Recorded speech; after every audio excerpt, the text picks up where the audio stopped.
Olha, tem algumas coisas que dá para se relacionar de forma muito densa.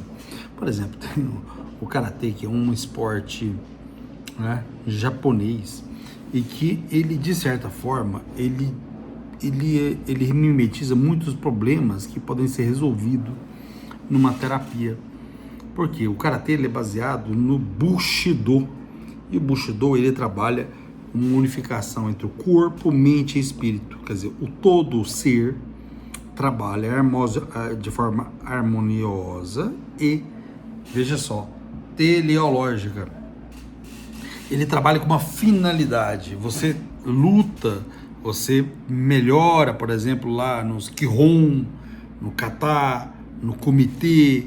Você aprende a controlar os seus movimentos. Mas veja, não é só movimento, não é só um movimento corporal. Quando a gente trabalha no estruturalismo, eu vou relacionar karatê, estruturalismo, e algumas estruturas da personalidade. O estruturalismo é uma linha de pensamento da psicologia que estuda a consciência como um aspecto estrutural, quer dizer, ele não sai da matéria. Então, você vai estudar o processo mental, vai estudar o conteúdo da consciência por meio de análise de experiências da consciência. Experiência, nada é objetivo, é experienciado. E esses componentes básicos busca simplesmente uma experiência complexa, nada mais do que isso. Isso começou a se desenvolver em 1970, 75, ali já entra o famoso positivismo de Augusto Comte, que é uma filosofia empirista e psicofísica, quer dizer, o que importa para qualquer indivíduo que é positivista é a matéria, né? Eles são empiristas na essência, esse que é o trabalho dele. Mas o estruturalismo começa lá com Edward Disher, o Rudá, né? O Rudá de 1832, e ele vai criando características estruturais do processo da mente do indivíduo. Presta atenção. Estruturas. Vamos voltar lá para o karatê. O karatê ele trabalha com estruturas, mas não estruturas separadas. Ele trabalha com uma unidade. Coisa que no nosso mundo hoje o indivíduo é fragmentado. Então, quando você pega um indivíduo, por exemplo, que tem uma estrutura defeituosa ou neurótica ou descolada da realidade com um temperamento, esse indivíduo está quase com a consciência turvada. As motivações desse indivíduo ficam ruins. Por que eu citei o Bushido? Porque exige do indivíduo que o corpo, que os movimentos sejam alinhados a um objetivo muito claro. Isso em São Tomás de Aquino também, há uma hierarquia dos objetivos. Então o indivíduo lá, mesmo você estudando algumas coisas do psiquiatra húngaro, o Izond, Lipot, Izond, que ele vai falar de algumas teorias do inconsciente familiar. Tem muita coisa errada, mas dá pra gente pegar algumas coisas ali interessantes. Que a estrutura do indivíduo, quando é fragmentada, por exemplo, diferente lá do karatê, diferente de como é São Tomás de Aquino, onde é que o indivíduo tem que ter clareza nos seus objetivos. Óbvio que o indivíduo, quando ele convive com indivíduos que erram, a tendência desse indivíduo é errar. Então você vó, um pai, uma mãe, você quer que seu filho saia de erros, você quer que seu filho amadureça, você quer isso. Então a inclinação ao erro do indivíduo vai partir inicialmente pela cópia dos comportamentos que o indivíduo vai fazendo. Então essa teoria, tá? É uma teoria errada, mas nós podemos alocar ela na realidade do cotidiano. Então eu atendi um paciente agora que o menino começou a fumar, menino de 11 anos de idade. Por que ele começou a fumar? Porque aí fui vasculhar. O avô fuma, o pai fuma.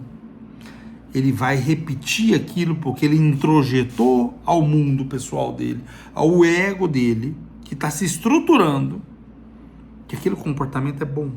Porque se as pessoas que ele mais amam fazem um erro desse, isso na cabeça dele não é erro.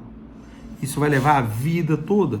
É como se fosse ali um indivíduo que vai ter que renascer. Vai ter que renascer, porque ele vai ter que deixar uma maturidade que não é própria da maioria das pessoas. Saber de que, olha, eu não vou copiar o erro que me foi passado, que eu percebi, que eu absorvei, e que não tive o critério, o filtro de saber o que é errado, o que é certo. Porque eu estou ali naquele seio familiar e eu estou absorvendo o comportamento. Esse sofrimento vai criando no indivíduo uma fragmentação. Veja, olha como é que funciona. Poderíamos pensar aí uma segunda estrutura do indivíduo. Há uma fragmentação na cognição. Quer dizer, a cognição ela vai depender do juízo crítico da realidade, de conceitos que vão se organizando. Mas se o conceito está fragmentado, se as motivações do indivíduo são fragmentadas, como que o indivíduo vai ter clareza, ou melhor, liberdade, para fazer o que é bom na vida? Esse indivíduo, ele vai entrar num loop de não aprender. Ele vai entrar num mundo onde é que ele não vai ser capaz de modificar. Ele entra, e essas modificações, todo mundo é próprio para ela. Nós somos afeitos, nosso cérebro é feito para melhorar. Só que, se você perde essas noções, de novo, lá para o Bushido, se você perde essa noção de que o corpo, a mente, a alma, né, ela tem que ser movimentada num foco, concentrar no objetivo, e na essência o corpo ele vai se movimentar dentro, presta atenção, dentro de uma mente calma. Isso é antagônico em certos momentos, mas isso bate com o raciocínio de São Tomás de Aquino.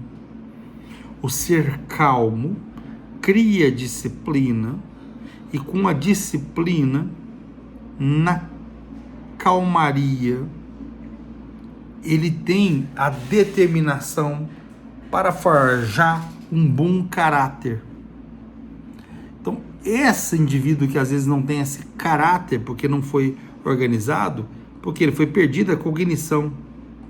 E se ele foi perdido e foi fragmentado na percepção da realidade, a percepção da realidade fica fragmentada e às vezes até longe da realidade. Longe.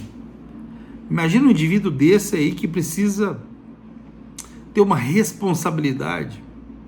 Ele vai ficar indeciso, né, na vida. Ele vai ficar um ser pusilânime. Por isso que lá em São Tomás de Aquino, há uma hierarquia inicialmente na cognição para depois motivar as ações dos afetos e depois as ações do corpo. Aí ele pega a parte física aristotélica, o movimento corporal, o sair da inércia. Veja que, embora teorias separadas, elas estão coadunadas com a realidade. Então, o mundo, esse mundo mergulhado na afetividade, na percepção de um certo sofrimento, de uma carência, e isso surge um afeto que não é preenchido, não é recebido, não é alocado no indivíduo. Se o indivíduo fica assim, olha, é um indivíduo que eu canso de ver, são indivíduos que são adolescentes ou mais, né? São quase um pré-adolescente constante, que o afeto desses indivíduos são tão pueris, tão rasos, que eles são incapazes, presta atenção, de fazer sacrifícios. O indivíduo que não faz sacrifício, ou lá no Bushido, o indivíduo que não une o corpo, a mente, a alma no movimento calmo, ele não forma um caráter. Nós temos de formar caráter fortes. e formar caráteres fortes, é um indivíduo que vai superar, e vai ser capaz de se doar, ele vai ser capaz de morrer por aquilo. Ele vai ter, obviamente, constância nos seus atos. Porque ele sabe onde é que ele chegar. Ele não vai ser um movimento caótico. Ele vai abnegar do que é irrelevante. Ele vai ser capaz disso. Ele vai ser capaz do sacrifício. Isso é benevolência pura. Isso é benevolência pura. Então, a motivação do indivíduo não vai ser mais sentimentos, afetos, carinhos aleatórios que o vai prender. Porque isso aí torna o indivíduo, literalmente, um vitimista. Então, essa é a segunda, terceira estrutura da formação do caráter. E aí eu vou lá, né, no Bushido, porque o Bushido, ele fala muito claramente na formação do caráter. A arte marcial é também São Tomás de Aquino.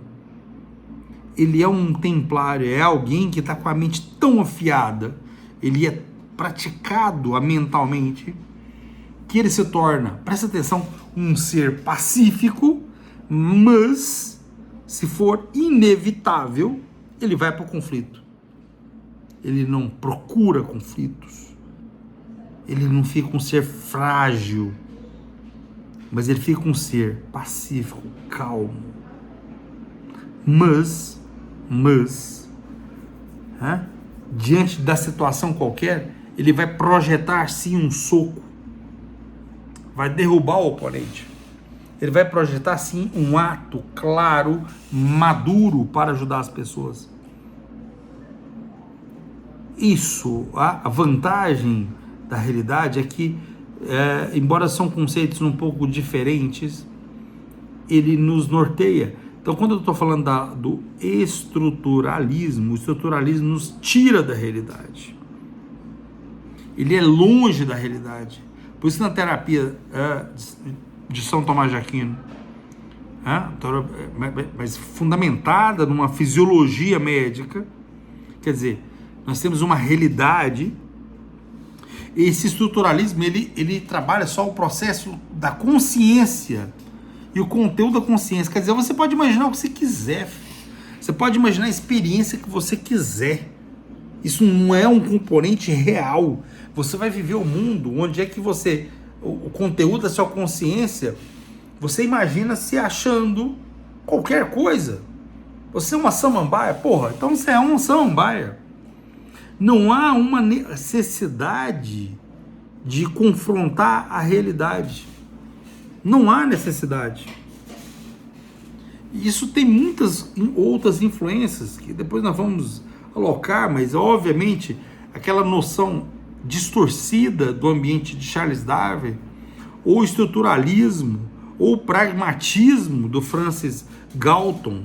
O pragmatismo de Francis Galton é um ato de suicídio à inteligência. Ou William James, quando vai lá organizar o funcionamento da mente, e aquilo fica numa interação contínua da mente com a própria mente. Isso cria novamente o indivíduo longe da realidade. Então, como é que eu vou ver esse indivíduo longe da realidade? Ele vai ser um indivíduo carente, filho. Ele vai ser um indivíduo completamente voltado ao próprio ego. O ego do indivíduo é o que vale a pena. Ele é egoísta ao extremo, individualista ao extremo. Ele menospreza qualquer outro indivíduo. Ele é incapaz de atos de grandeza. Incapaz. Então, nós vamos, com essa terapia e com essas alocações de raciocínio, nós vamos primeiro estruturar o caráter do indivíduo, para depois modificar as ações dos indivíduos. É isso que eu faço na terapia, e eu vejo resultados grandes. Então, amadureça, saiba que essa unificação da mente, do corpo e da alma, e do corpo, ele tem que ser pacífico, mas ele tem que ser uno. Tem que ser uma hierarquia, não pode ser caótico. Então continuemos e vemos que a unificação entre comportamentos adolescentes em adultos, o Bushido do Karatê, do Shotokan Karatê Do, onde é que a mente, o corpo e a alma é coordenada pelo pacifismo,